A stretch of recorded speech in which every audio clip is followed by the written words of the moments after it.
So, Conrad, uh, have you ever had the experience of you're in a meeting or you're doing something that's like really important, and then your phone or your Teams chat or whatever it is just starts absolutely going crazy, and it's just like ping, ping, ping, ping, ping, ping, ping, ping, ping, and you're like, oh my God, how do I make it stop? And then, everybody is just like aware of your thing, and then you look down and it's like somebody just telling you about like their cat barfing or something. Does that happen to you? Yes, I have a friend who whenever she kicks off a thread, she doesn't put a few sentences. There's always like the opening salvo is always, "Oh my God, you guys." And and then you just know, quick, mute the thread because it's just going to be ping ping ping ping. Sometimes just one word at a time. Mm-hmm. Yeah.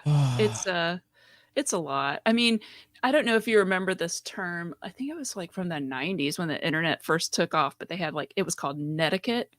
And I kind of feel like they need to reinforce that, like so that people can just learn. Like I get that you don't want to send somebody like a text wall or something, Yeah. but if you kind of just make it like a paragraph, I don't Mm. know. I'm in group chats on Facebook and stuff like that as well, and like sometimes you just get into like a back and forth, and you know that the people who are in that chat group but are not responding are probably like really pissed off.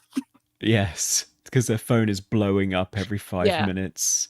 They're in the or every 5 cinema. seconds. Yes, Yeah. exactly. Oh, modern life is hell. Oh How are my you, god. Melinda?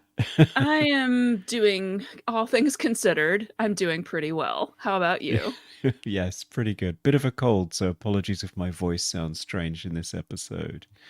I can't detect it, but Okay. I'm I'm rocking a bit clueless of a sometimes. Barry White thing at the moment. I just think it's great. Yeah. Oh, wow. You know what I love is to sometimes hear positive feedback about our sound. We So finally balanced our we sound. finally did it. We finally achieved perfection. It'll last all of 10 minutes probably.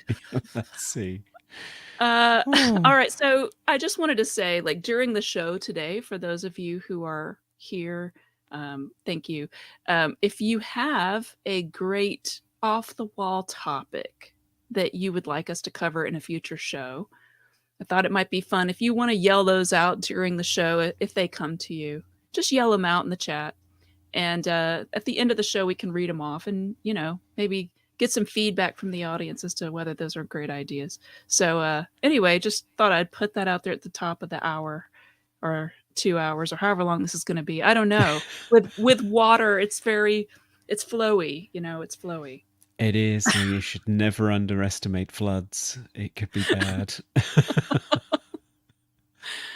All right. Well, so for the very last time, we believe anyway, we posted our one word image clue uh, that we've been doing for the past year or so since we've been doing this show together.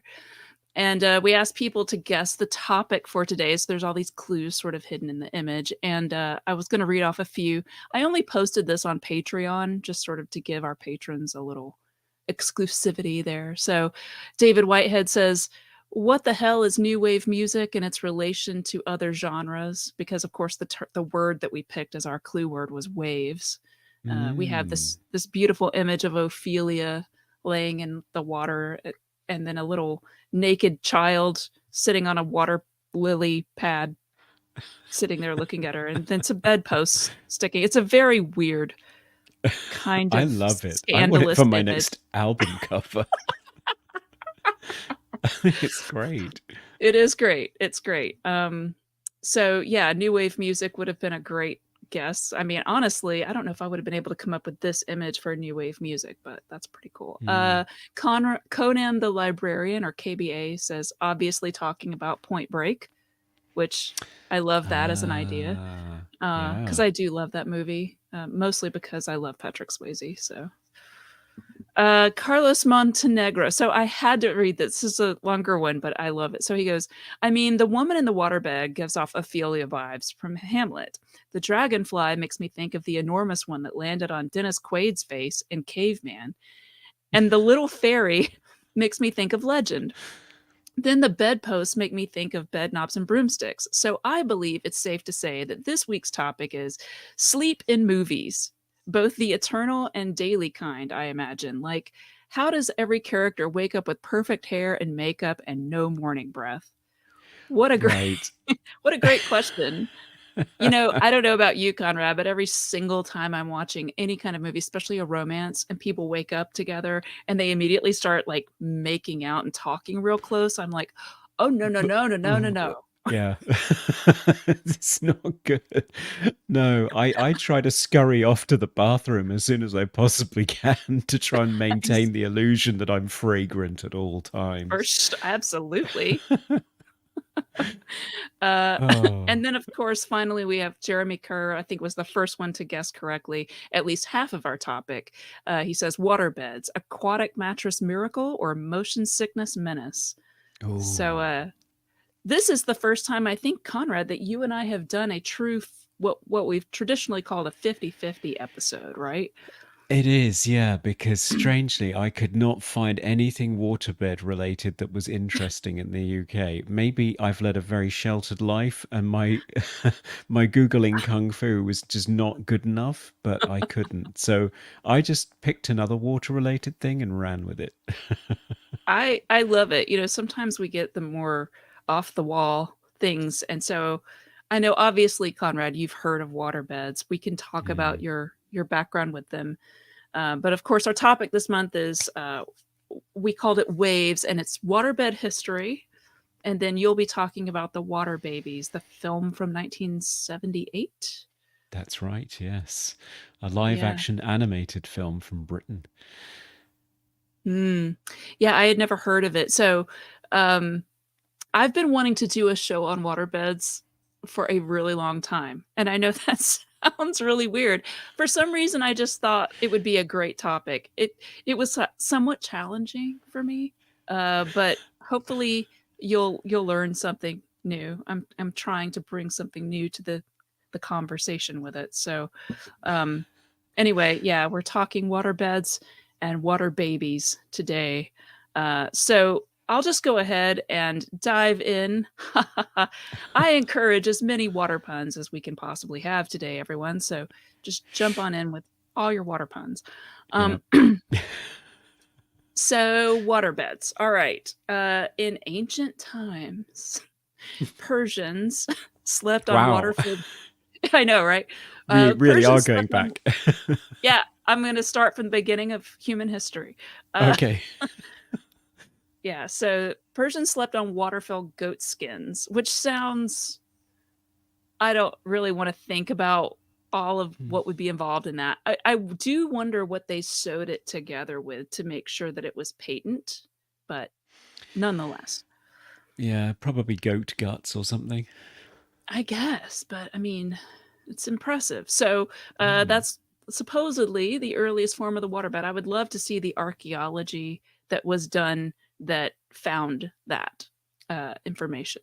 So in 1833, the Scottish physician, Dr. Neil Arnott, created a hydrostatic bed for invalids that was intended to reduce bed sores. This bed consisted of a warm bath filled with water uh, and topped with a layer of rubber, which was then sealed to prevent leaks. So this Ah. this particular ad that I've got up on the screen here uh, lists a London location, and it notes that this valuable invention, affording such relief in all cases of long confinement to bed, is now presented to the public, greatly improved in manufacture, by which it is rendered much more durable, and at a price which, it is hoped, will induce to make its advantages more generally available.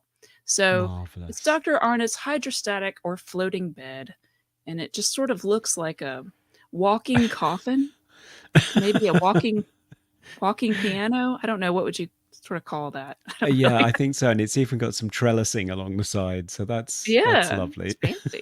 It's lovely. Yeah. Uh, so Dr. Arna is as different and unique as he is. He refused to patent. He refused to patent any of his inventions so that they could provide help to the broadest number of people. So he intentionally didn't patent this invention because he didn't want to like capitalize on it, right?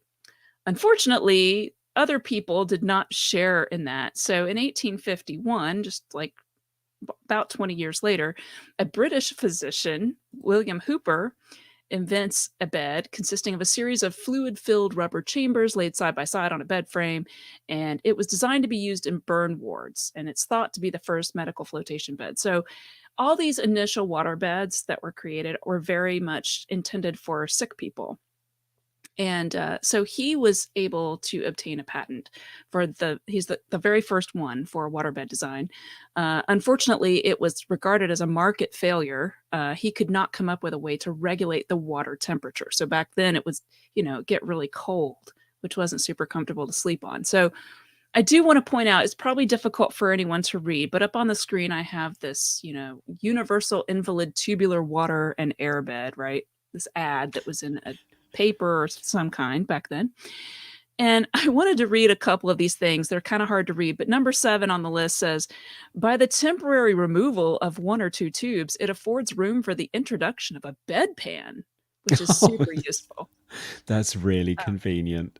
It really is. It kind of makes me wish I had one. And then number 11 is even better. It says, in the treatment of invalids, especially the insane who are paralyzed. Now, I'm just going to stop right there. Like, how often are you having insane people who are paralyzed? That Well, maybe they did it to them on purpose. oh, well, that's a good point. Anyway, and it says, and have no control over their evacuations. They cannot Oh, lie in a pool of wet, the fluid passing away between the tubes. So again, it really makes it convenient for people to evacuate their bladder or bowels while they're lying in yeah, bed. and that's great. I think I'll It's buy one. super sexy, isn't it, Conrad? Like, Oh, yeah. There's nothing I like more than sloshing around in my own effluent. That sounds awesome. all right. Well, so the use of a waterbed is also mentioned in Elizabeth Gaskell's 1855 novel North and South. Of course, this is an image from the 2004 BBC miniseries about this, but the lady's mother is sort of mentally ill. She's one of these. She wasn't paralyzed, but she was kind of insane. She had depressive symptoms, but she did constantly talk a lot in that book about a waterbed. And then by 1895, Harrods of London was selling waterbeds by mail order. They looked like kind of like giant hot water bottles, and the production was eventually halted due to lack of suitable materials.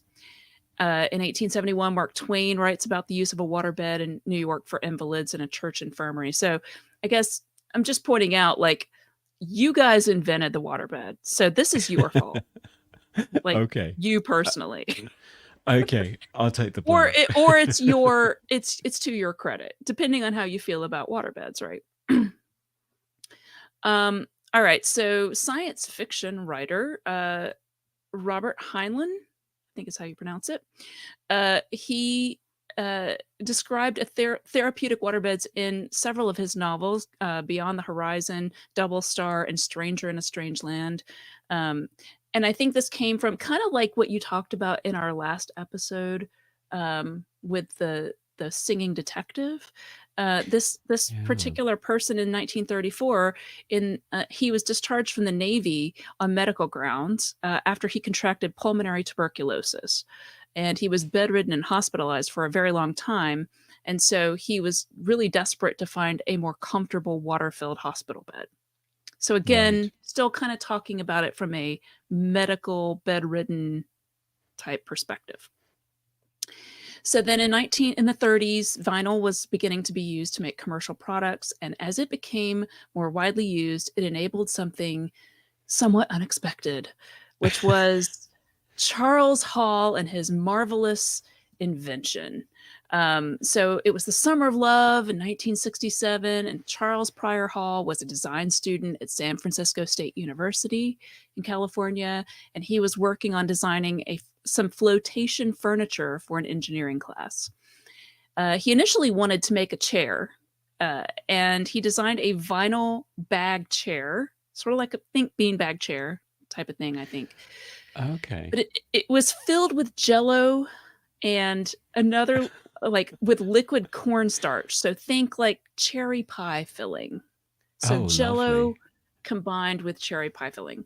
The mixture, though, was very, very heavy, and it also began to stink really badly. And it led to an article called "Rancid Jello Led to the First Waterbed." That's a great article title. Isn't See, it it's bad awesome? enough when you break a beanbag and those little polystyrene balls just fly everywhere in your house and you're finding them for the rest of your life. But Right. rancid jello, Oh, oh, yeah. Well, that yeah, would be because Jello being lovely. like a beef-based product as well. Like, um, I do have to say though, just from a like if you're thinking of it from like a child's mentality, like how awesome would it have been to have something with the texture of Jello that you could kind of like sit on or sleep on? It sounds amazing from that It perspective. does. Like, yeah. Yeah. Um, so instead, he settled on designing a bed filled with water. So he switched to bed and water. And so the next year, his refined 8 by 8 foot bed, dubbed the Pleasure Pit. Oh. And this is Charles here holding up a picture. You can't see it great, but I think this is a picture of the original Pleasure Pit bed. It was part of an exhibit at a gallery on Leavenworth Street in San Francisco as part of a show called The Happy Happening, because it was the late 60s. So you just got to think Woodstock and hippies and, you know, Hyde Ashbury was like where it was all happening. Like he was right in the center of all that, like love beads and mood rings and, all that stuff. So already I'm detecting a certain theme in terms of the marketing of this particular product. Well, yeah, and you kind of have to think about the fact that like in the late 60s, as we have talked about in so many other shows, right? That there was this whole counterculture surgence of like youth culture sort of coming to a head and wanting to redefine themselves from their parents' generation. And so this was like, we're even going to take it to our furniture. Like we don't even want to sleep on beds. We want to like change the world and subvert the dominant paradigm, and we're going to do that in every way. And so I think that was also part of it, like this ain't your parents' bed, this is like new, man, this is like the way of the future. Yeah. uh so the patent application by Charles Hall for the waterbed was denied at first as being too broad because of like what I mentioned a few minutes ago, which was the science fiction author Robert Heinlein had described it so much in his novels that had been published more than 25 years before that, that they initially kind of rejected his patent. But he did eventually get the patent, which you can kind of see a drawing of here, when he modified and specified his design. So despite the news picking up the story around the country, he really couldn't get a mainstream mattress or department store to carry it because, again, this is that 60s, like we're doing something radical and different. And so instead, he sold it himself, and he delivered beds in his station wagon to local head shops. He also delivered them to a member of Jefferson Airplane, a Smothers Brother. For those of you who know the Smothers Brothers, he can't remember which one of them it was. Uh, a nudist colony, which bought two, and inevitably, also Hugh Hefner.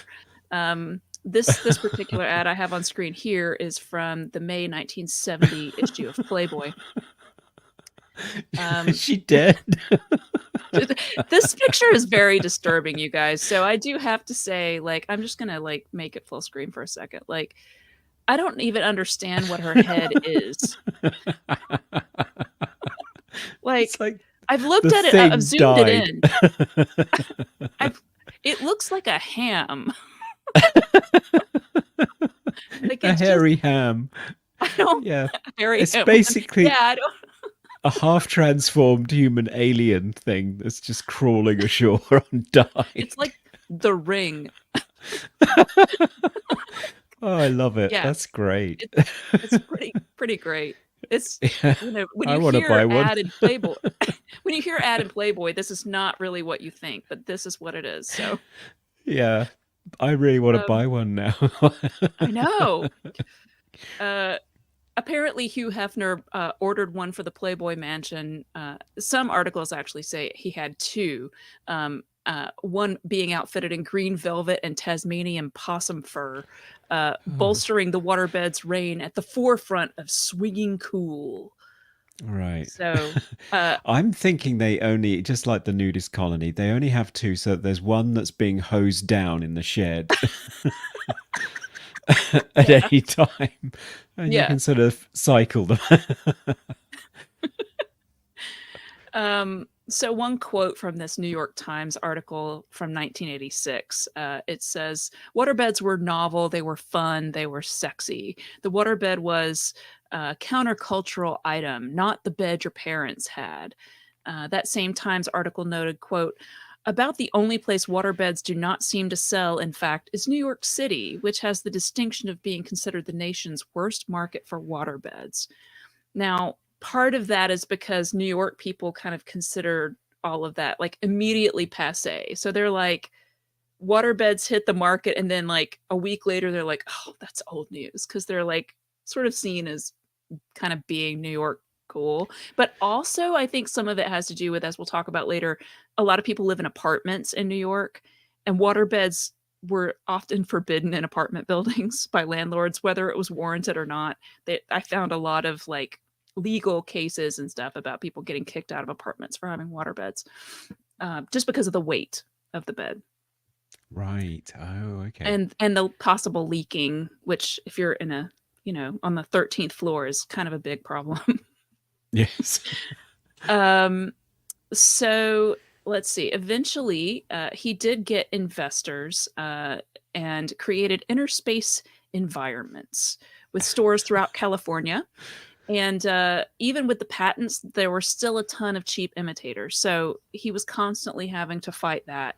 Um, by the 1975, his company was bankrupt due to mismanagement by investors, and he moved on to other products. And he actually ended up designing. I don't know if you've ever done a lot of camping or if you've heard of this, but there's like this thing where you can sort of fill up a water bladder with water, and then you hang it so that the sun hits it, and then you can kind of have a camping shower. You hang it in a tree and you turn it on, and then it just sort Oh, of okay. drains the water out, and it's heated from the sun. And so yeah, he designed that. So he's got a whole lot of water themed products that he has invented, and Water he's and rubber doing was just kind of fine. his thing. Yeah, yeah, exactly. So yeah, in 1986, according to the Waterbed Manufacturers Association, waterbed sales reached nearly $2 billion, between Wow. 12 and 15% of the American mattress market, and retailers were making millions and millions of dollars. So Charles, unfortunately, did not get to share in those millions because, again, his company had gone out of business back in the 70s. So even though he invented this thing, he didn't make those millions. But I mean, he did make millions. He's still doing just fine. I'm just saying, it's Okay. kind of crappy. Um, this particular ad that I pulled uses the quote that's often shared. It's a very commonly repeated theme from these early ads, which is, two things are better on a waterbed. One of them is sleep.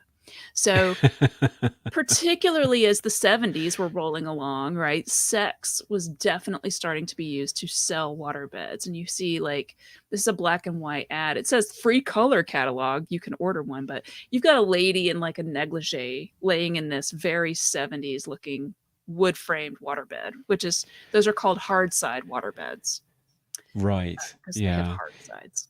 Yeah, I've noticed in So, all the ads you've been showing, I mean, apart from the ones for mental patients right at the beginning, all of the ones after a certain, in a certain era, they all feature women draped over them, sort of like sports cars.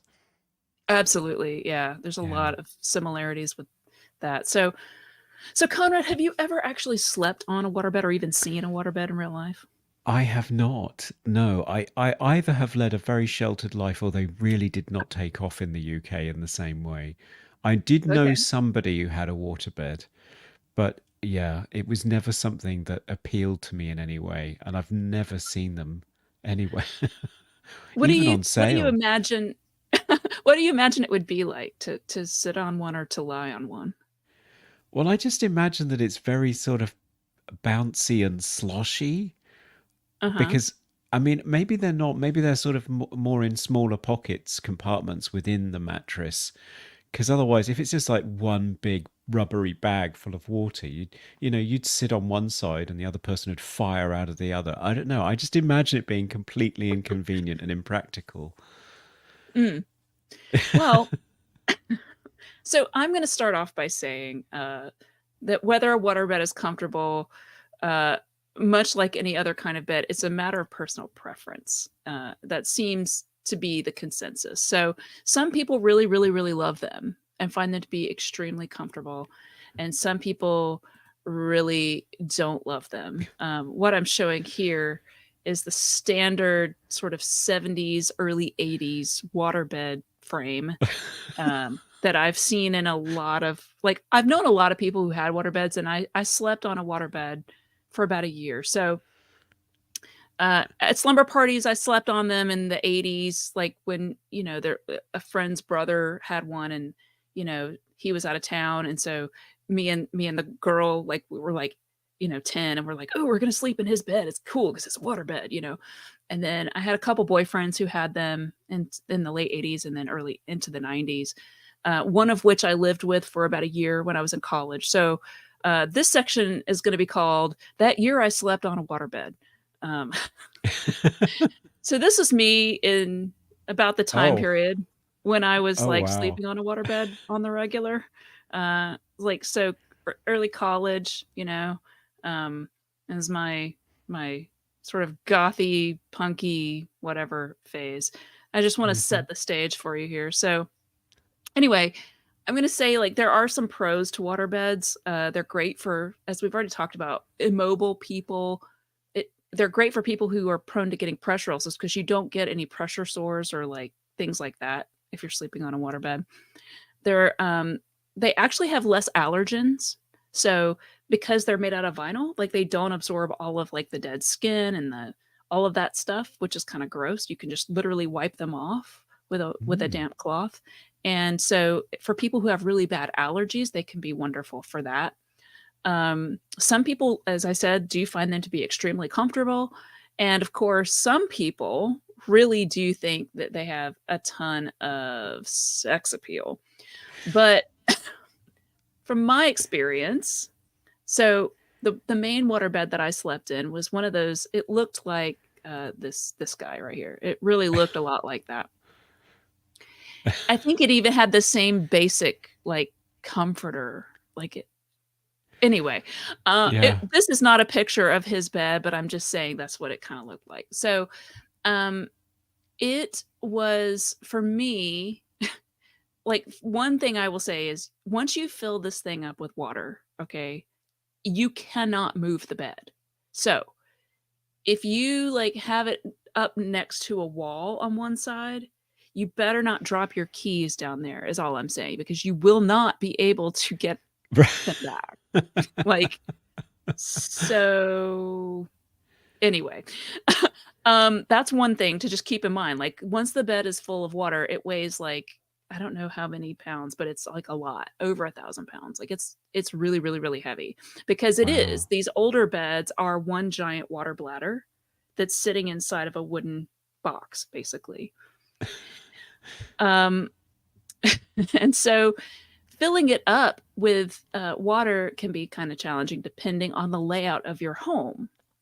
Hmm. So like you get the bed and it's a piece of furniture, like it's the wooden frame, and then you've got the bag that's not full of water. It has like a little thing, like a pop out thing, and you have a hose that you and ideally you would be hooking that hose up to like the bathtub and using warm water instead of cold like garden hose water, because if you use cold garden hose water, it's going to take like days for the heater to heat it up enough that you can stand asleep on it. If you don't have it heated, you can like die of hypothermia. Oh, wow. um, because it will like absorb all of your body heat, like unless you have like a bunch of like blankets underneath you, because it just sort of sucks all the heat out of your body. So So you it have has to make a sure that heating element in it? correct. Oh, It like lays on the bottom of the water bladder, and then it heats the water slowly. So it takes like overnight really to raise the temperature by even a couple degrees. So it's a very slow process, I guess is what I'm trying to say.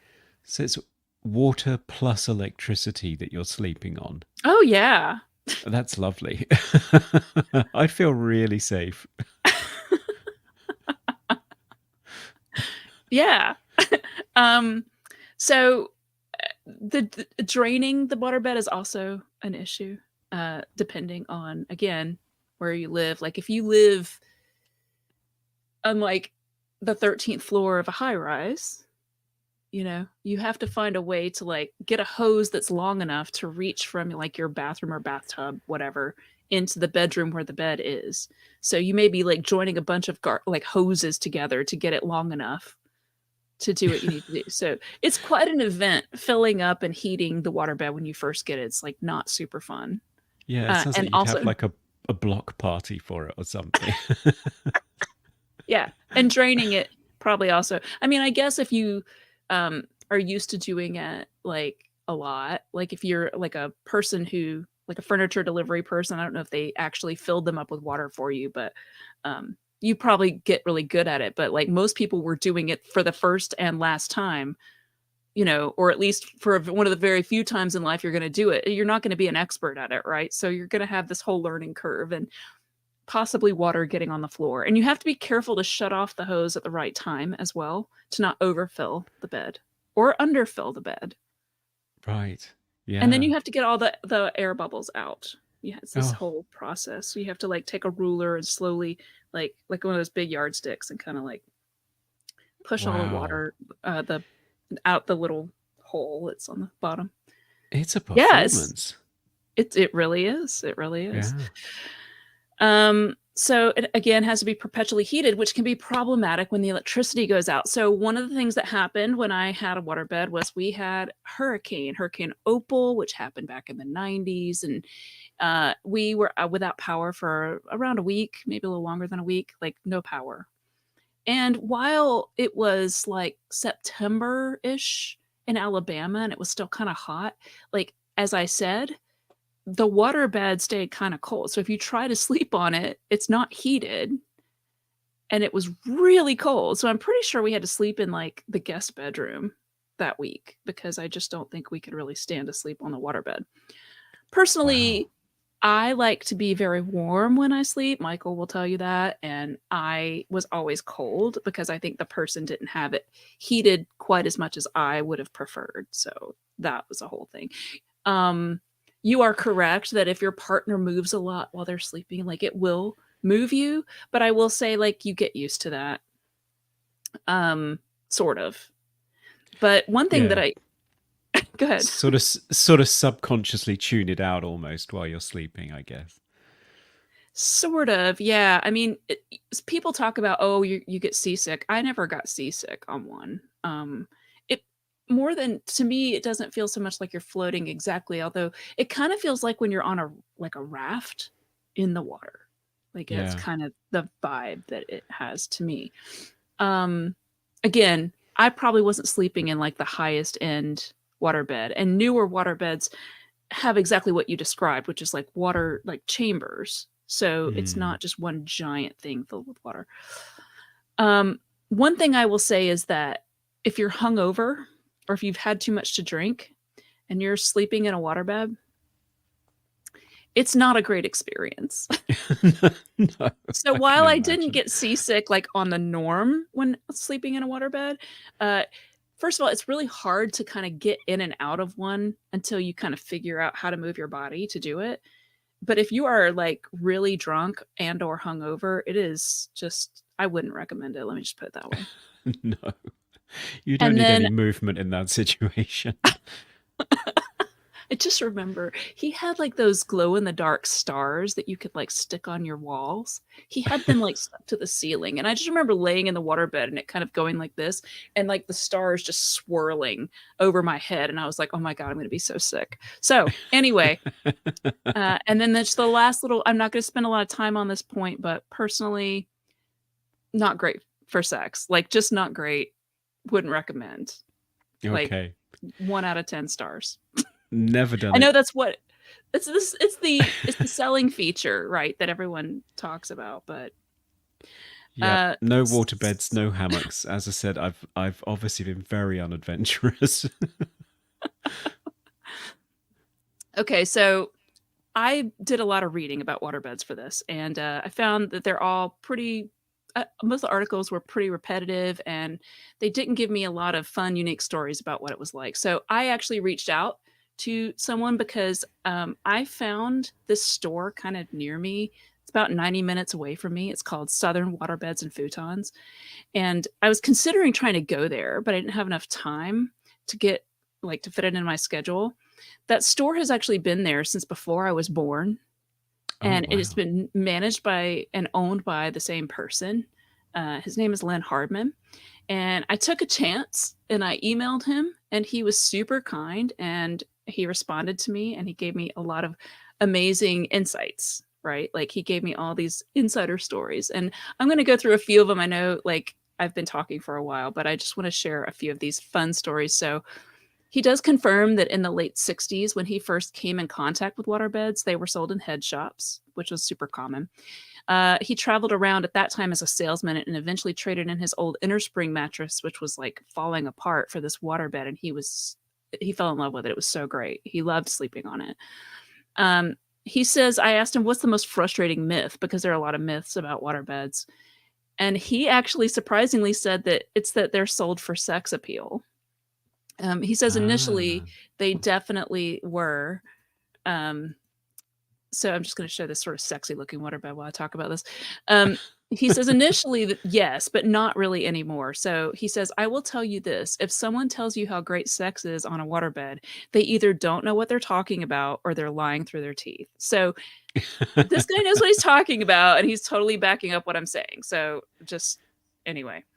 Um, I asked him about the demographics because I really think mostly guys had them, and he said back in the 70s and 80s, it was like 40% college age guys, 20% college age women, and 20% married couples, and 20% kids living with their parents.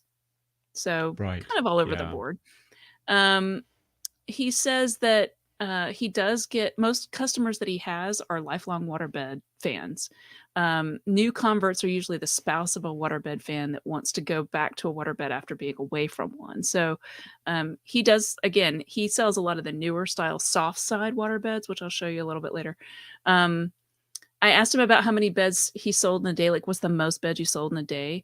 He says, seems like it would have been in the early 80s during back to school or Christmas. For about a decade, it seemed like every kid out there was getting a super single waterbed for Christmas.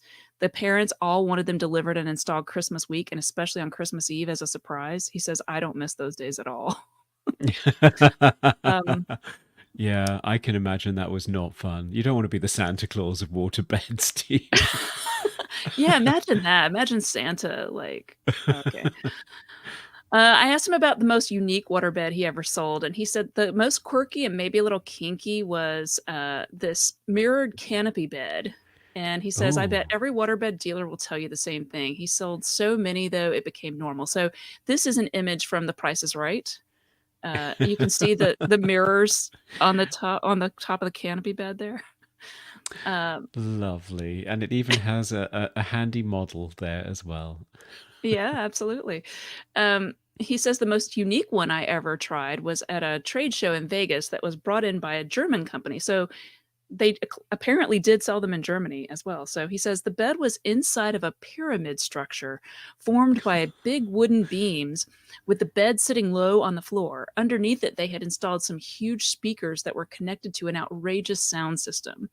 When they cranked up the music, it felt like it was traveling through you. Since water conducts sound, I felt immersed in it. I thought it was pretty cool, but not very practical to sell and way too expensive for the American market. But can you just imagine what this thing looked like? Yeah. A pyramid. I mean, if you have like a converted warehouse that you live in and you're some rock star or artist or something, yeah, why not? Have your pyramid with your ultra bass boost. Absolutely. Yeah. So, Yeah. and then I asked him about funny stories that he might have. So he says, this one always makes me smile. He says, I was draining, this is draining a waterbed, by the way, is what it looks like. He says, I was draining a waterbed one hot summer day by a natural siphon with the water draining out of the hose onto the sidewalk outside. Um, a jogger came by, picked up the hose, drank some water, and put the hose back down and jogged on his merry way before I could tell him not to drink the water. Oh no. Yum. Well, and Lovely. here's the thing too is that a lot of times they tell you to put like like a conditioner inside the the bed so that it like keeps the rubber from cracking. So Right. this Okay. probably also doesn't help. But anyway, then the last thing he said to me was I asked him about crazy ads and stuff like that. He says, "Remember the stories about how many people you can get in a phone booth?" He said the waterbed industry was rampant with how many people can you get on a waterbed. The purpose behind it was to prove how durable the mattress was. And so he said it made sense to him. So he set up a waterbed on the quad at UGA, which is the University of Georgia here, just below the window of the student radio station. It was just a four-board frame with a full motion mattress that we placed directly on the ground. The station promoted the event well and brought us a good crowd. We started by laying students down across the bed in a row and then forming other rows on top. Things were going well until we noticed a girl on the bottom row that was turning red and couldn't breathe. We pulled everyone off, and she was fine, but we didn't try it again. At least the mattress didn't burst, and we proved our point, plus got a picture of the event in the red and black, which is the student newspaper, and this is the photo in question. So, yeah, Yeah, it good does not look times. fun for the ladies on the bottom row, does it? Yeah, yeah, exactly. So just to sort of tie some of this up, I know that there are some really fun movie references. I had to put these in here. So, of Of course, there's course. Nightmare on Elm Street 4 up in the top right. Joey getting Freddy Krueger comes out of the bed, and then Joey ends up inside the bed, which is pretty cool looking. And then Shocker, of course, on the top left. You and I talked about this on Movie Oubliette. And there We was a lot of did. water themes. I don't know if you remember all of the water themes in that movie, but Yeah, um, it was an image of rebirth and the afterlife and so on, wasn't it? Yeah. yeah, yeah. So, and then Subconscious. And it's interesting that both of the ones on the top here are Wes Craven. I think Wes Mm. Craven just loved water imagery and just metaphors in general. Then, of course, we have Edward Scissorhands when he has the moment he tries to pick up a doll and then he just punctures her waterbed. Um, and then one of my all-time favorites is Bride of Chucky, where they have a couple that's having a romantic moment, and Chucky and his bride kill them. There's the mirror above the bed, like we talked about Oh, earlier, and it yes. all comes Yeah. shattering down. This is them splashing into the bed, cutting the bed open, and then blood and water is just spraying everywhere. So Yes. pretty epic. Wh- One of my favorites was didn't Mulder have one in the X-Files and it was leaking in one episode? I think so. Yeah, yeah. Yeah. There's all kinds of little ones in TV. Yeah. Yeah, and then, of course, there's Diamonds Are Forever, which this isn't tech I guess it's kind of a waterbed, right? Like, it looks like the most uncomfortable thing you would ever lay on, like, cold, and they have fish inside of it. They were like I was reading something about this, they were like, "Oh my god, you could not feed these fish," like, if it was actually inside of a mattress, like, it's Yeah. hor That's not sensible. movie Yeah, magic, right? And then there quite. was this cheeseburger waterbed, which the whole mattress is. I don't think you can actually lay on this, but it is a waterbed. It looks like you would just roll off of it because it's just round and it doesn't have sides. It's just anyway. Yeah, and of course Um, Garfield's in the mix. of course, he's always got to be in there. So anyway, are they making a comeback? I don't know. Soft side water beds are now available. So Charles Hall is even making some of his own. His new company is called Afloat. I don't This is not his bed, but this is just to sort of show you what the new ones look like. They look like a regular old-fashioned like standard mattress. It has like soft sides, and then inside of it there are like two separate chambers, one on each side of the bed, filled with water. And so you can kind of heat each side in some of them like to your own preference, which is kind of nice. Oh, So if that's a you're good idea. His and hers yeah, temperatures. and it's separated by a beam type of thing so that if you move, it doesn't disturb your spouse or your sleeping partner. Um, so that's kind of cool. If you still want the traditional old school kind, you actually can still get them, like the 70s ones. You may be lucky enough to be like me and have like a cool store that's still open near you. But if you're not, you can head on over to thewaterbeddoctor.com and he sells like all kinds of like the wooden bed frames as well as the old school 70s style water beds if you want one. So, you can hook yourself up, have the Yeah, 70s experience. yeah. I wonder if I can import one. I mean, it seems like you guys should have them. You guys technically invented them. Yeah, probably. Maybe it's still used in insane asylums here, though. Who knows? Well, there's one way to find out. Yes, indeed. Yeah. No, I was Well, right about that X-Files episode. Colt has said in the comments. Yes, that was the one with the events repeating over and over again. It's a real good oh, episode. right. Yes, I like that episode a I lot. love that episode. Yeah, it's good. Yeah, it's a good one. All right. Yeah, Well, I think it's your turn, Conrad. it Guide is. us through Yes. the water Water babies. babes. Yeah, so the water babies. So this is a complete hard turn. So we're going Sort of.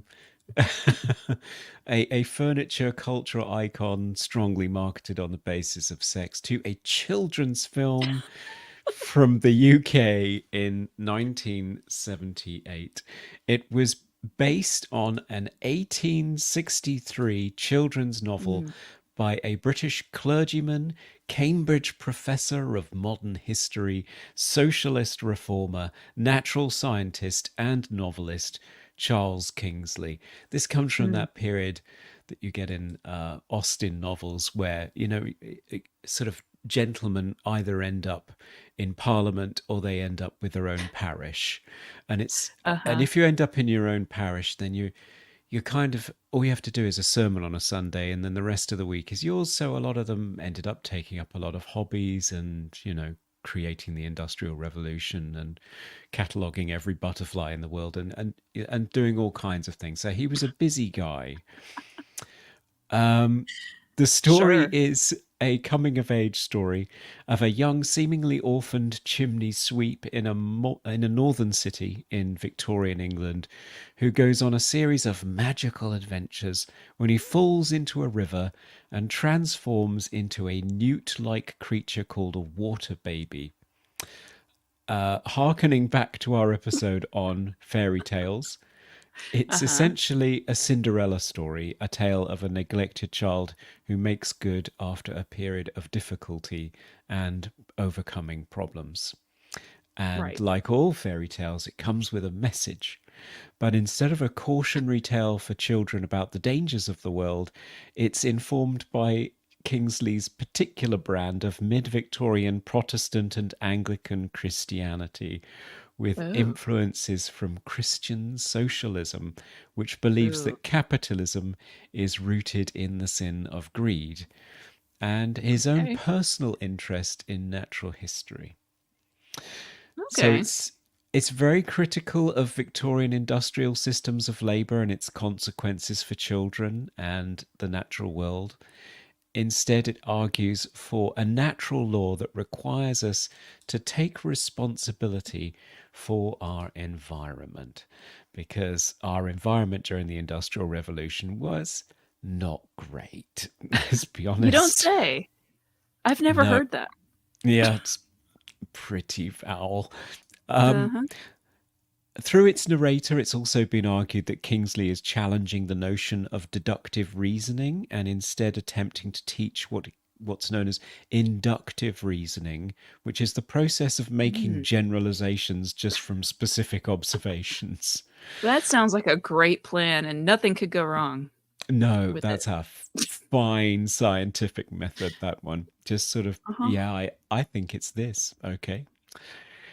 It also provides a fascinating snapshot of the scientific interests and theories of its time.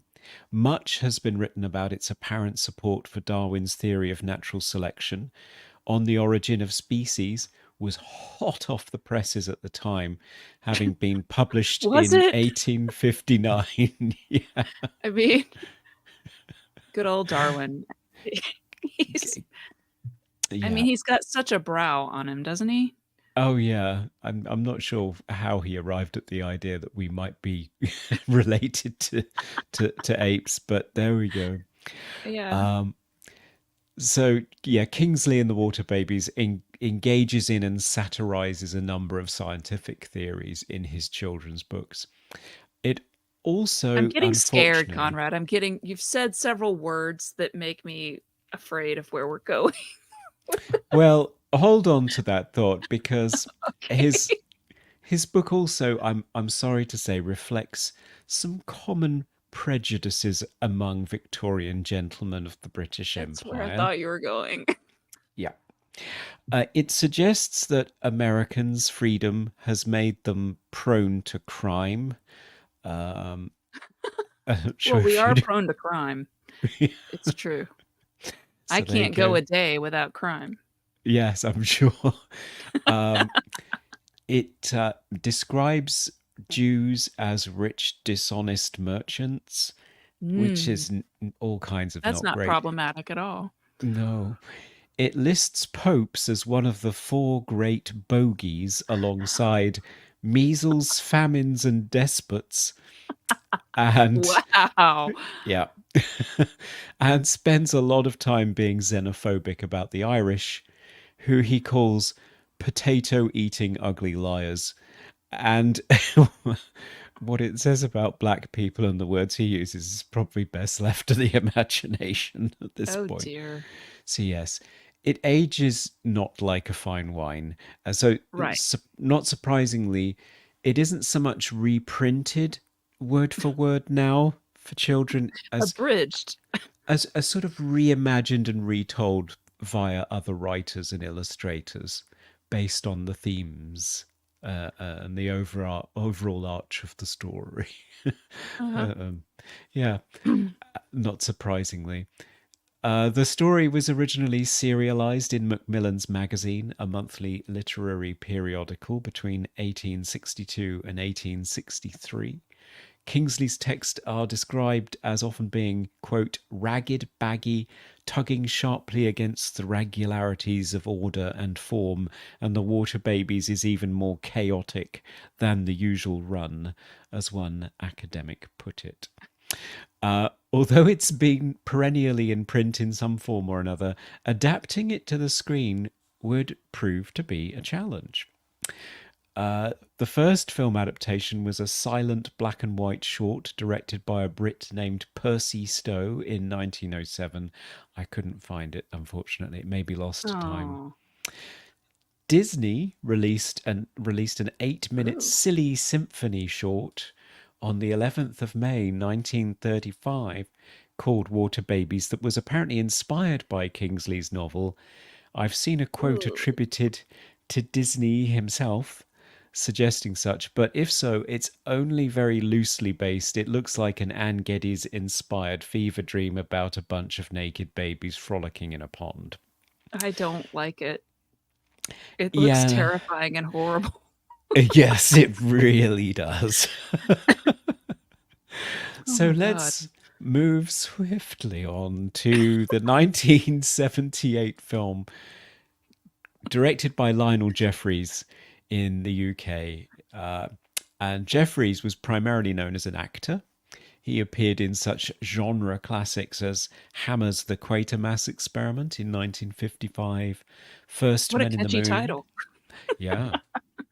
The First Men in the Moon in 1964, and Chitty Chitty Bang Bang, which I mean is like a family favorite here, but probably sounds like complete nonsense words to you. No, we know Chitty Chitty Bang Bang. You know Chitty Chitty Bang Bang. Okay, Mhm. that's good to know. So yeah, so Jeffries was a very very busy actor. His role as Grandma Potts in Chitty Chitty Bang Bang points towards his short-lived second career as a director of children's films, often literary adaptations. Most famously, his debut as a director was The Railway Children, which was enormously popular in the United Kingdom and launched the career of one Jenny Agutter, who genre fans will mostly know as the nurse who provided exceptional NHS care to an American werewolf when he was in London in 1981. Ah, Yeah. okay. He followed this up with the less successful The Amazing Mr. Blunden in 1972, which is a period time travel ghost fantasy set around Christmas that I loved as a kid. I still actually prefer it to The Oh, Railway Children. He also directed a drama about a boy with a speech impediment, Baxter, a live action feature adaptation of the popular children's stop motion animation TV show The Wombles called Wombling Free in 1977, and then this.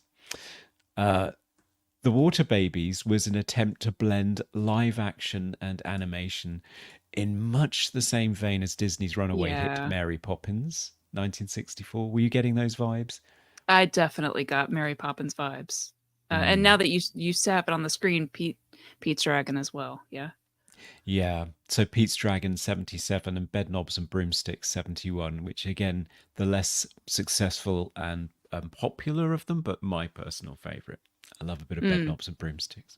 Yeah, it is good. I only saw it recently for the first time. So, yep. Yeah. But instead of blending live action and animation in the same reality, the film is split between the two. So there's live action for the grim Victorian England scenes and animation for the sub-aquatic adventure world. The Yep. live action portions are convincingly gritty and they benefit from a wonderful cast. You have James Mason, at his evil best as young Yeah. Tom's master, Mr. Grimes.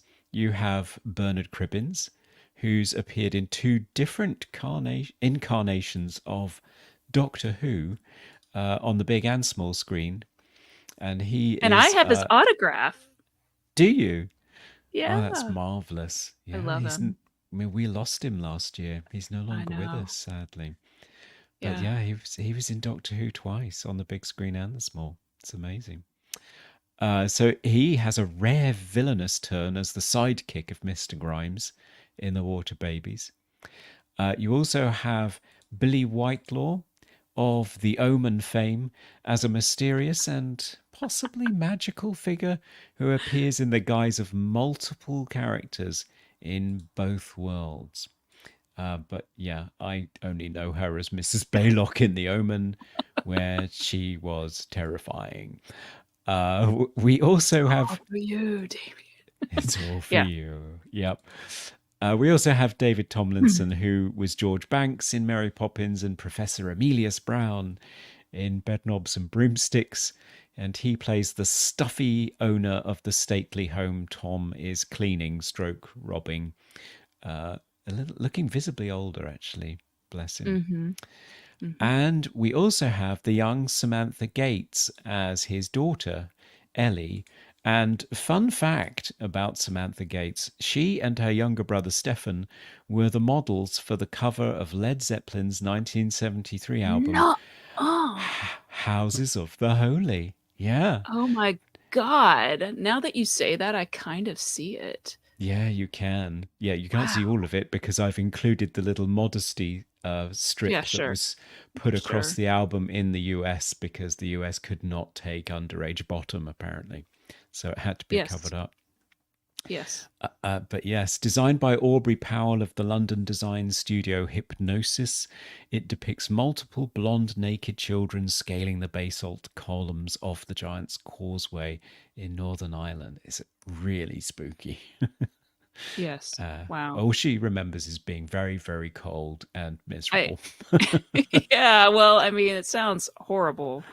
Horrible. So, yes, so that is a summary of the live action portion of the movie. The animated portion of the movie is Wow. perhaps less successful. uh, the critic, Oh. British critic Kim Newman, argues that the animation has been unfairly criticised as crude because the style is different from the aesthetic established as a worldwide benchmark by Disney in the US. The animation was created in Poland, supervised by Tony Cuthbert and storyboarded by Jack Stokes, who worked on the Beatles TV series in 66 and 67 and their film Yellow Submarine in 1968. Tony Cuthbert looks like a bit of a wacky character. Listen, I have to just pause here to just say this is a picture, like for those of you who are listening audio only, of a man in a I can't remember what this kind of hat is called. It's a bowler hat, I think, and a jacket with tie and shirt and tall riding boots and no pants. And he's holding a whip Yes. and he's got on gloves and he's standing in front of water and all I can think of is the Mystery Science Theater werewolf episode where he's like, "Bring pants," like because the girl's dress is so short, it looks like she's not wearing pants, and that's kind of what this is like. It's like, wow, you just decided to go no pants. Okay, he's Yep. Donald Ducking it all the way. He's just, all right, good job, it good. it's the boots that do it for me. Yeah, I mean, it's the whip. It's kind of all of it put together. I Yeah. feel like it's something bawdy is happening. Is all I could say. Oh yeah, he enjoyed life. He's Yeah, looking for water babies. quite possibly to tame. So that's Tony Cuthbert. Um, the work itself was directed by Miroslav Kijovic in Warsaw. I have probably pronounced that incorrectly. I apologize. This certainly influences the design, but it doesn't really account for the lack of fluidity and the overall jankiness of the animation. It's not quite as cheap looking as Saturday morning cartoons, but it's pretty close. I feel like it's just some of it doesn't look good. Like, I feel like the underwater creatures look okay, the fish and the crabs and even the little dog. It's the little boy and the humanoid characters that look nightmare fuelish, in my opinion. Yes. Like, Yes, and we'll see a little bit of that later. Um, okay. Yes, we do the have a fun reaction video upcoming, just Oh, so that you we guys do. know. I recorded Melinda's reaction to this movie live, so wait for it. The I animated. apologize in advance. Oh yeah, there's some corkers in there. Um, the animated portion also features additional cast members providing voices, including another Doctor Who alumni, John Pertwee, as Oh. well as UK TV star and national treasure David Jason. And there's also a gay seahorse voiced by Lance Percival for some reason. I don't We know don't know why. why. We don't know why. The film is a musical, but the musical numbers again only appear in the animated section, further cementing the sense that it's two separate films that have just been jammed awkwardly Mhm. together.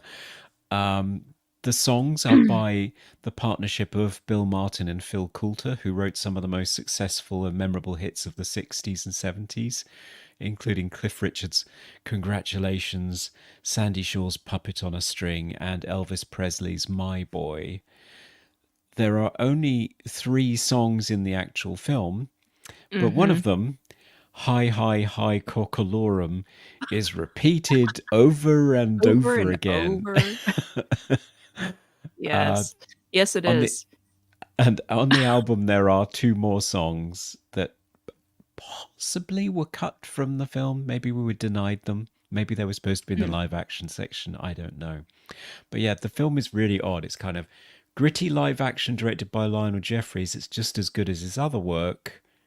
Weird animation, then a little sort of live action finisher.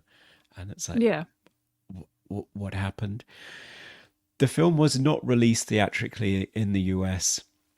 It didn't really have a long run in the UK either, but for some reason it became a staple on cable. And I think a lot of kids saw it there. Maybe it was like one of these things that was brought up in like a rights package deal and it was just cheap to just keep churning it out. But I saw it a lot as a kid. And even though it's weird and janky and a bit freaky and doesn't make a lot of sense, for some reason I kind of like it. And I always remember the Hi Hi Hi Cockalorum song. How could you So not? so it's just sort of nostalgically wedged in there. So, These guys, yeah. I have to say, look like they probably could have easily slept on a waterbed. Of these 4 people on screen right here. Well, I can definitely see it. not Cliff Richard. Cliff is the purest of the pure, Oh, just untouched. I There's kind feel of like a there's glow sarcasm around him. there. No, there's a glow around him, and when the BBC suggested otherwise, there was a lot of trouble. So Cliff is perfect in all Okay. ways. He does Christmas songs, and everyone's granny loves him, and it's fine. So Okay. let's leave that at that. But yeah, Don't. the other two up to all sorts, I'm sure. Oh, yeah. Oh yeah. So all of them on the same waterbed, says Jason. Oh yeah. With the mirror top. With the mirror top, it would have to be. So shall we share the video of you reacting to the I water babies? Yeah, I honestly don't really remember anything I said. It's all I feel like when I was watching the movie, I was just, like, immersed in the movie. So, I hope that I didn't say anything horrible, and I hope I said something that was somewhat funny. That's all I can hope. Okay. Do you want to stay on screen while it's on screen so there's two sets of us on screen? What would you prefer? I don't know, what do you think is better? Like, I can kinda see it, like, both ways. Maybe just have it on screen, maybe. Yeah, let's just try it and see what it looks like. Hey, Okay. Melinda, are you ready to experience The Water Babies, starring James Mason, Bernard Cribbins, and various British people? I love various British people. Yeah, they're great. Yeah. No, I'm not, because I don't really know anything about this. When you say water babies, I think of a copper tone UV sunscreen thing. I think there was one called Water Babies. And also, there were these little dolls when I was a kid that were like mermaids, plastic, like, Ah, and you could play with them in the bathtub. And they were called Seawees. But they had a mama and a baby, and sometimes a little pet. And so that's all I'm thinking of. That's literally the only thing that comes into my mind. So I'm a blank slate. I'm just going to react. It's depressing. Okay. You British people and your depressing children's movies. Is this really what they did? Did they send children up into chimneys to clean them? yeah. God. Oh, yeah. Oh, yeah. What I love are the pigs' heads directly underneath and now just sort of drenched in urine. Yeah, sure.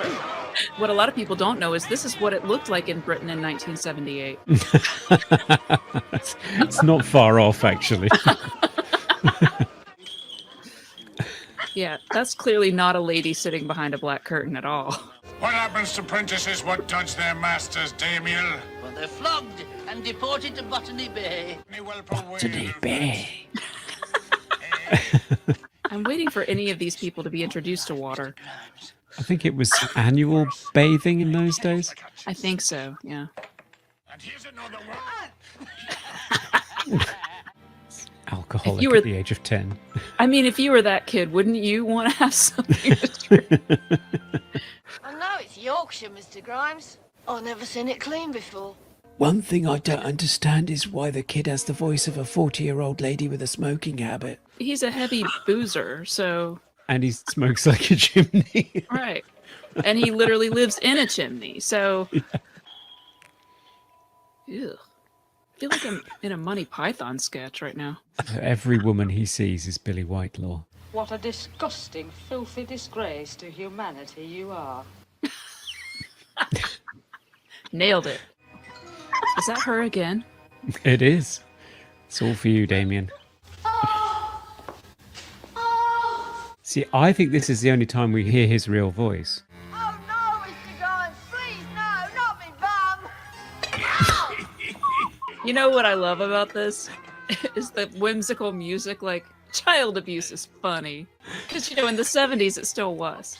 I just love her on the other side of the door, what she's hearing and what she's imagining. No, I was thinking the same thing. I'm like, she just hears him going, not my bum,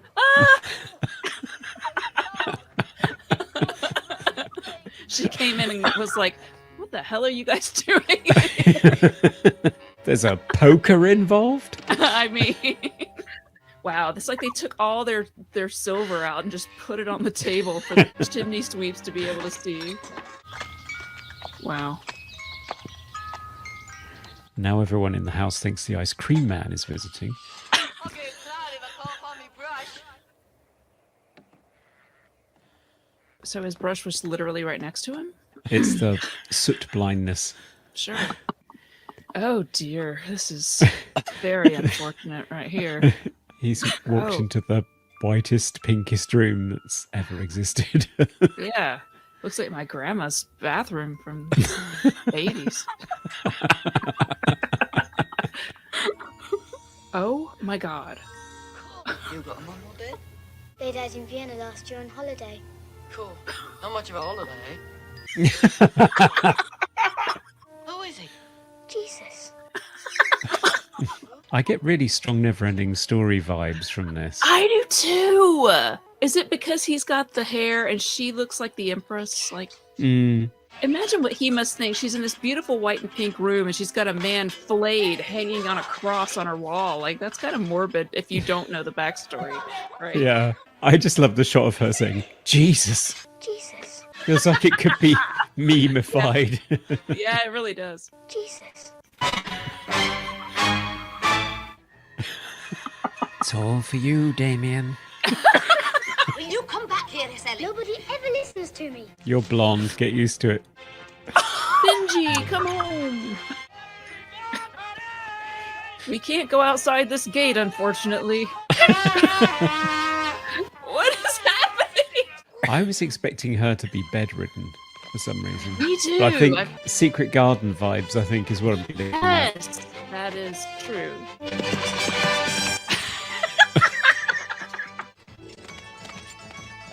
Oh, wow. It's the virginity gone. Water babies! Ooh. We're finally at water. It's not called Dead Man's Pool for nothing. He's right, my dear boy. Now you listen to me very carefully. I'm whispering from 300 yards away. It is still. For no reason. Next to the water, where you can't possibly hear us, because it's very loud. Ah! Don't I'm gonna kill my yourself. dog too! Yeah, Not the dog. this kid sucks. I have to wash all that filth off of him. Uh-oh. He's turning animated. Take on. My head is huge! This kid's tripping balls. Got no right to be here. No. Do rats live at the bottom of the ocean? And are they Pakistanis? I'll tell you one thing I've learned from this. Do not ever swim in any British waterway. So with movies like this, I always wonder, like, the aged child who would find this funny would never have made it this far into the movie. Because the first part was very, like, Yeah, it's too bleak, isn't it? it's quite bleak and hard to follow. These water babies must have more sense than all them fish.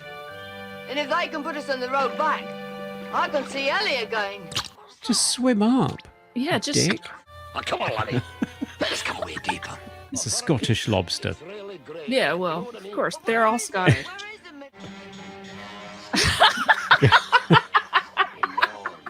I'll never get back up there too early. You'll know. Just swim up.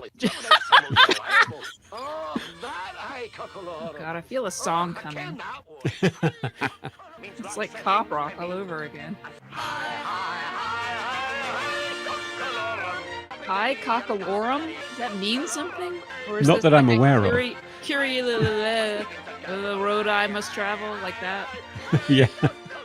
Hello. It's the lonely gay seahorse. Well, all seahorses are gay.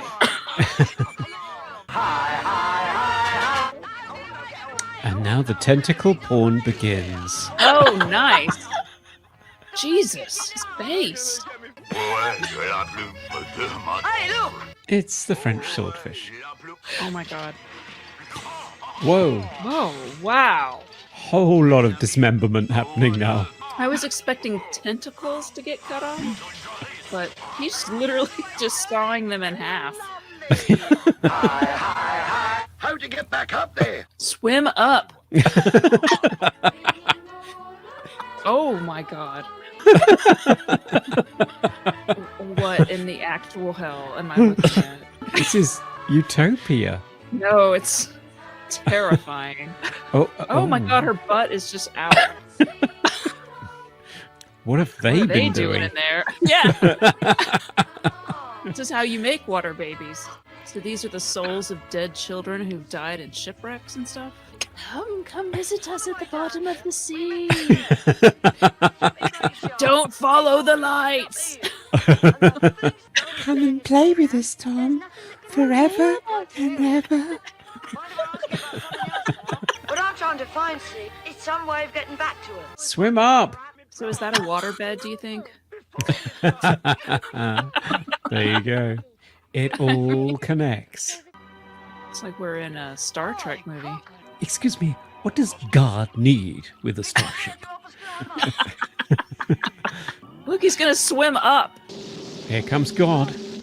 Just Beeger. Okay. And we're back. And his hair is dry.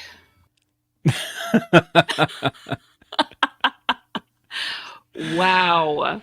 I had forgotten so much of that. I like literally purged it from my brain.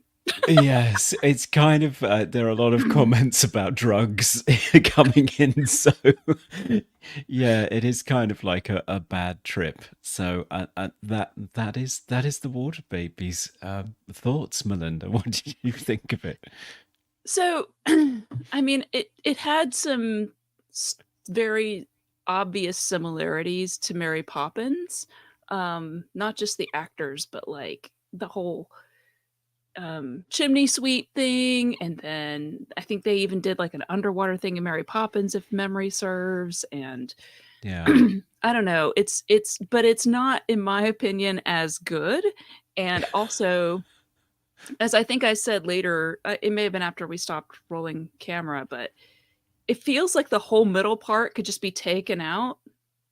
And like, yeah, because the little boy, he jumps in the river water, whatever it is, with the dog, and then it cuts back to him being in a different part of the water with the dog, dry, and he gets out, and then he is like rescued and basically taken in by the rich family. And so when you're looking at like the actual story, like the story is like, okay, this boy, he gets forced to try to steal stuff from rich people by these two shyster guys, right? And then he gets caught, and then they realize that it's not his fault, and they just like rescue him by adopting him, basically.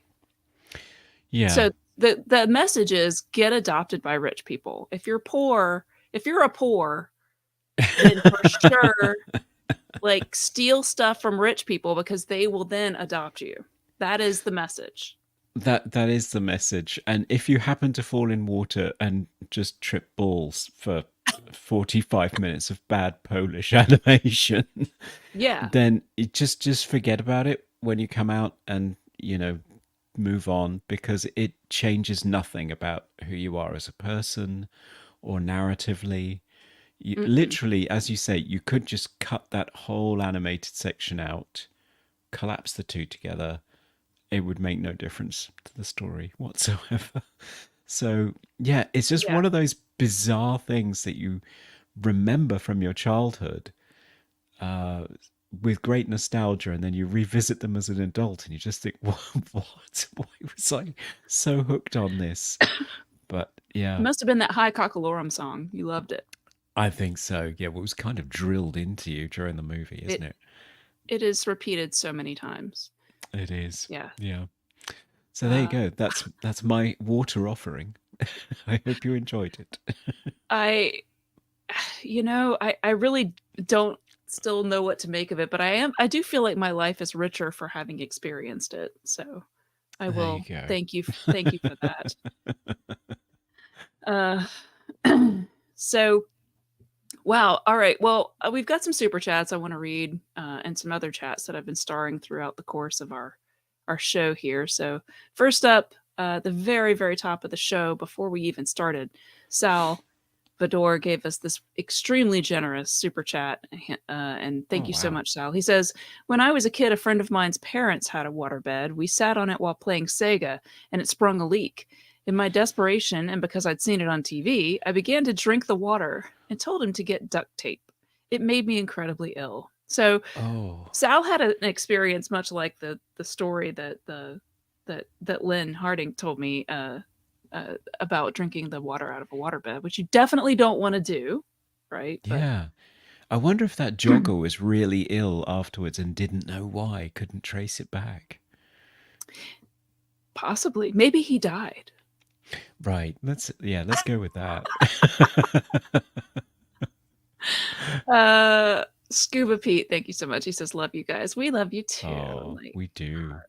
um, Matt Movie says Kurt Russell hairdos over his film career. That's a possible topic, I think. Yeah. Ah, oh, Yeah. that's actually not a bad idea. Like the looks of different, not just Kurt Russell probably, but like there are probably several notable people who've had major makeovers in their look and image over time. I feel like Keanu Reeves has had a Mm. huge like public transformation with his whole image in the last 10 years or so. Yeah, definitely so. Kurt Russell, it's funny. I just picture him with the same hairdo and now it's just grey, but maybe it did change. Because I'm watching him in that Godzilla series that's on Apple TV, the Monarch thing. Right. Uh-huh. And yeah, it's just the Kurt Russell do, but grey. Yeah, might not be real. Might not be. Who knows? No, Kurt Russell's probably got the money to afford whatever he needs. I'm sure.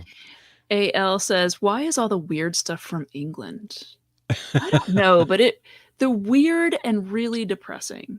Like, because that's the other thing about the movie that I know I mentioned, but I have to point out, it continued to be like, even in the outro, the music was super depressing and dirge-like, Yes. Yeah, but doesn't I match blame the the tone war. of.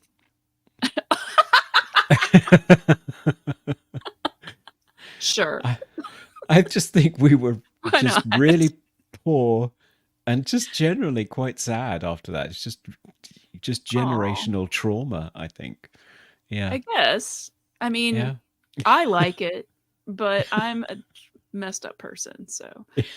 Um, KBA says, "Hey kids, want to see a movie by a wildly racist communist?" Yeah. Well, at least he believed that Darwin was right. So, I mean, we'll give him one tick in the plus column. But Which is weird because didn't you say he was Christian? I don't see those things as like going together yeah. super a lot these days, but No, but he did believe in Christianity. So I think his view must have been yes, evolution happened, but it was still God. I suppose you can do yeah. those two things. I mean, I've definitely heard people put those two Hmm. things together. Yeah. Master Son says, "Wait till you hear what he says about black people." Yeah, Yeah. it's not good. Don't read it.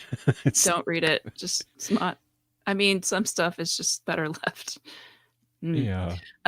George Aitken says the stereotype of waterbeds in the UK is the sleazy guy with a medallion and exposed chest hair. So, like Larry from Three's Company. Yes. Yeah, again, it's very much the sort of leopard print sex dungeon, I think is the image we're going for. Not great. Yeah. Well, I mean, I think for some people that is what was happening because I feel like there was. I mean, certainly not now. I feel like honestly, the waterbed started out as like a geriatric, almost like sick and old people thing. It went to youth culture, sexy times, and now that generation is old, it's gone back to old people comfort bed.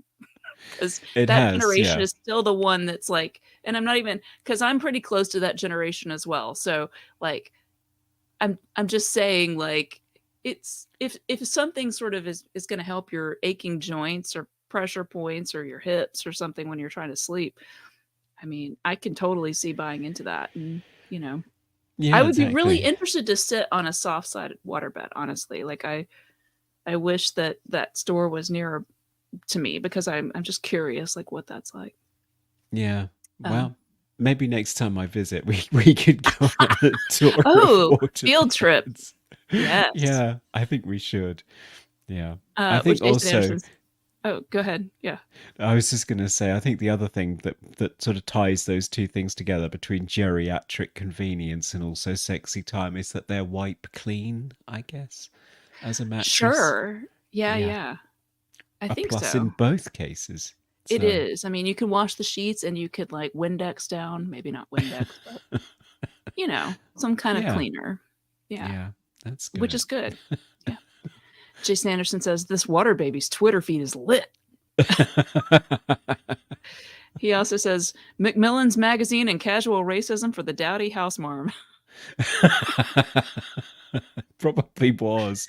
I can super see that in the colon just afterwards. Yeah, definitely. He had several zingers, and I'm going to read them all. He said live action for the grim Victorian scenes and animation for the grim underwater scenes. Yeah. I think somebody else mentioned that the animation looks like it's 5 frames per second, which, yeah. It's Yeah, I pretty think so. janky. It is kind of janky. It is.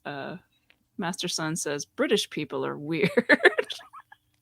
Yeah, but we're fun. I mean, with we're it. weird. We're weird too, just in a different way. I have to say. KBA says the British gentry like to hunt little boys for sport.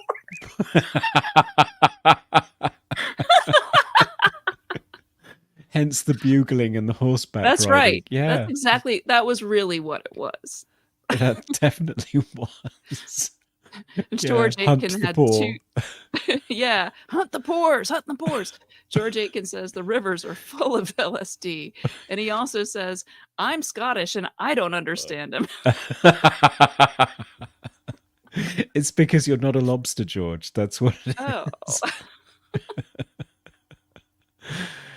So Yeah. all lobsters are Scottish, but not all Scottish people are lobsters. That's the takeaway there. That's the Venn diagram. Yeah, but all right. seahorses are gay. Or camp, at That's least. true. They Yeah. definitely are. Scott Hughes says the kid is secretly a Jedi visiting the Gungans. Oh, no. He's chopping them up. Now, see, that I would pay to see. For sure. Jason says, I think I've been dosed. Wolfie says, they all float down here. Yeah, that does kind of feel like, Yeah. crazy times. Master Son, thank you so much for the super chat. He says, what was the weirdest thing people put in a waterbed? Well, the main thing that I read was just the actual invention of the bed itself, where he put like a cornstarch syrupy mixture mixed with Jello into essentially like the waterbed thing, and that's when it became rancid Jello. I'm sure people tried to do some similar types of things, but yeah, not a great idea. You don't want like things fermenting and bacteria, I don't know. growing inside. Couldn't you be making wine in it in the same time or something? Or whiskey? It just, again, seems like there would be bacteria involved in that, and Right. I, usually alcohol production releases a lot of gas, so probably not the best situation. It's not Okay. like whiskey being in like a big drum. Right. You know what I mean? Like, No, that's true. I was thinking you could maybe multitask and make yourself a fortune, but maybe not. yeah, I also feel like maybe the body heat and constant change, like the heat probably wouldn't be great for all that. No. Uh, Oh. yeah, so Master Son says, the things I learned, waterbed sex bad, waterbed invalid sex good. Oh, also swim up. Kids don't do drugs, but if you do, don't watch this movie. I think he's I nailed think it. you've nailed it. That is like the tagline, should be the tagline of this whole episode of Dreamland. So, perfect. Well Tick, done. tick, tick. Well done, everybody. Yes. So, great commentary, everyone. Thank you for all of your participation. So we will be back at the end of March this month, probably last Saturday this month, with our next show. We are not going to announce right now what that's going to be. We do know what it's going to be. We think you're going to like it a lot. I know I'm excited about it. But until then, you can follow me and Conrad on Retroblasting and Movie Oubliette, respectively, on all social media portals. And you can email us at thedreamlandpodcast@gmail.com. And you can find all of our show notes. They're in the description of this video at retroblasting.com/dreamland. Thanks all of you for listening. We'll catch you on the next one. Goodbye. Goodbye.